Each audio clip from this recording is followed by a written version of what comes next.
Shalom, saudaraku yang dikasihi oleh Tuhan Yesus. Pada kesempatan ini, saya mengajak saudara-saudara sekalian untuk membaca kebenaran firman Tuhan. Namun sebelumnya kita berdoa. Satu-satunya Allah yang kami percayai adalah Tuhan Yesus Kristus, yang menjadi gembala dalam kehidupan kami. Dan ajar kami, ya Tuhan, agar kami taat dan peka mendengar suara Tuhan.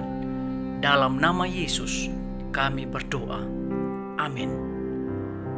Bacaan firman Tuhan pada hari ini dari Mazmur 23 ayat 1 sampai yang ke-6. Mazmur Daud. Tuhan adalah gembalaku, takkan kekurangan aku. Ia membaringkan aku di padang yang berumput hijau. Ia membimbing aku ke air yang tenang. Ia menyegarkan jiwaku. Ia menuntun aku di jalan yang benar oleh karena namanya. Sekalipun aku berjalan dalam lembah kekelaman, aku tidak takut bahaya, sebab Engkau besertaku. Gadamu dan tongkatmu itulah yang menghibur aku. Engkau menyediakan hidangan bagiku di hadapan lawanku.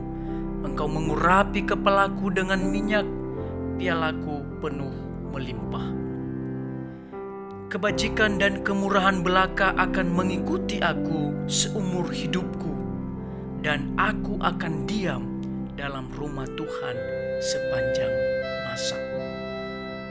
Saudara yang terkasih, proses kehidupan Daud membawanya pada pengakuan bahwa Tuhan digambarkannya sebagai gembala. Daud berkata, Tuhan adalah gembalaku. Saudara, seorang gembala tidak pernah jauh dari domba-dombanya. Gembala mengenal betul domba-dombanya. Tugas seorang gembala sangatlah penting. Gembala mencukupi kebutuhan domba-dombanya dengan memberi mereka makan, memberi mereka minum. Gembala juga berjaga-jaga dari ancaman musuh, dan gembala tidak pernah meninggalkan domba-dombanya, sehingga domba-dombanya tetap aman, tetap tenang, sebab ada sang gembala. Saudara yang terkasih, kenapa Daud bisa sejauh itu menggambarkan Tuhan sebagai gembala? Karena Daud telah membangun hubungan dengan Tuhan yang sangat erat, yang sangat dekat dengan Tuhannya.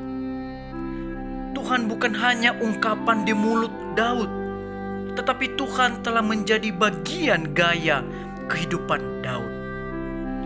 Tatkala Daud dalam lembah kekelaman, Daud percaya bahwa Tuhan besertanya.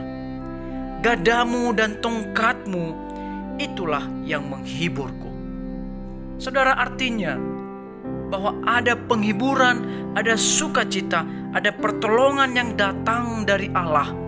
Sekalipun Daud di dalam lembah kekelaman, ia tidak takut karena dia percaya ada Allah bersamanya. Saudara yang terkasih, pada kesempatan ini, mari kita membangun hubungan yang erat dengan Tuhan. Mari kita mulai belajar untuk dipimpin oleh Tuhan. Mari kita belajar mengandalkan Tuhan sepenuhnya. Dan yang paling penting adalah mari kita belajar merendahkan diri di hadapan Allah. Amin.